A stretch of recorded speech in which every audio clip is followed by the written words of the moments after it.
I'm getting ready to do a fire walk. We're going to walk 16 feet on 1,200, 1,500 degree coals. And people say, why would anybody want to walk on fire? And it's really, really simple. Because when you can, what else can you do? Because you know with certainty, you'll go through the seminar with me. You're going to spend a couple of hours. You're going to stand on that grass pad and you're going to get ready to launch yourself. And the heat standing there is so hot you can't even hardly, it's going to singe your eyebrows off when you stand there. But you're going to do 3 very simple things I'm going to teach and ask you to do. Anybody can do it. I've walked kids as young as 7 years old. 9 to 11 is a no-brainer. 7, I need to scream. But I've walked kids as young as 7 years. They can do the 3 things. And you will do them when the fire is hot. Because this arena that we're working in, we're calling it breakthrough or transformation psychology. And here's what's happening. Number 1, you have a vision. So again, the fire walk's the metaphor, but the seminar is about creating a vision, creating an I want, knowing what it is that you want. And you got to know what that is, and it can't be intangible. It can't be small. It can't be, I kind of want this, because then you're going to study small, you're going to act small, you're going to think small, you're going to feel small. So if it's an investment model, if it's a relationship model, if it's a health model, why wouldn't you have an outrageous body? I don't care what age you are or what you believe the limitations are as to why your body is not outrageous. You got to know what it is. You got to have an amazing vision. You have to know why. And the reason is because why is always greater than how.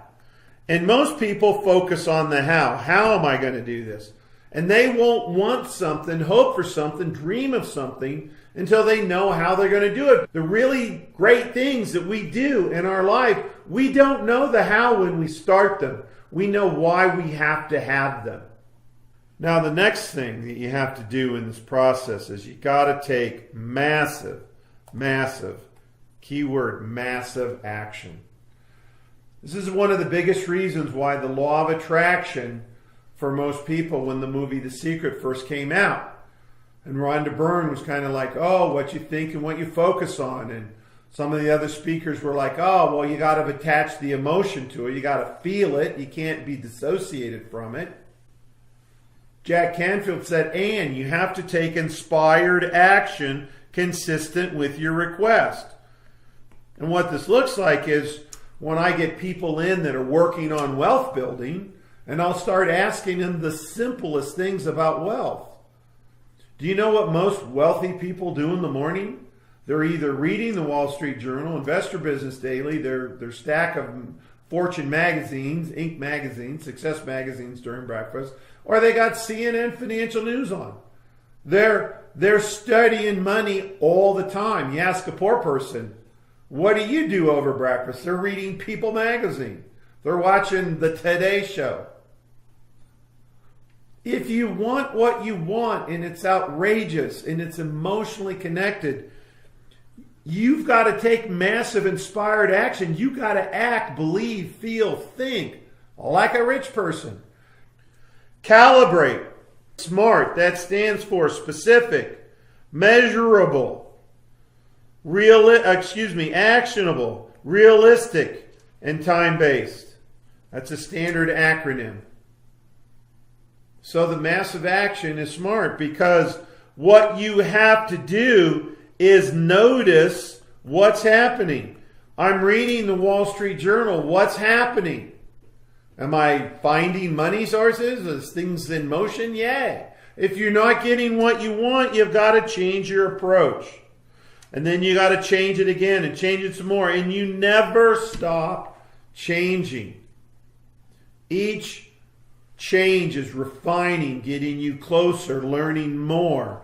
And you have to look at this process is the results and evidence, am I getting closer?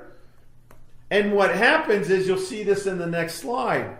People get the same evidence, and unsuccessful people record that the evidence is signs in reality that they're not going to get a gold medal. They're not going to win. They'd be a fool to invest their money. Rich people, smart people, successful people, they're looking at the evidence saying, I'm getting closer to pulling the trigger. I'm getting closer to pulling the trigger, because they know pulling the trigger means your won-loss ratio. If you're asking for something outrageous, do you think in the won-loss ratio, if it's an outrageous request, which is what really successful people ask for, do you believe that their failures are going to be more or less on that journey? Eleanor Roosevelt says, is failure the opposite of success? And most people know this is a trick question, so they're trying to say, oh no, I don't think that. But the reality is, yeah, of course, most people think I didn't succeed. I failed. It's the opposite. It is not. She says, it is integral to success, and the bigger the success you want, the bigger the failure you must have en route to get there. The opposite of success is quitting. It's not trying. It's not asking outrageously for the victories that you want in life. So that becomes the psychology process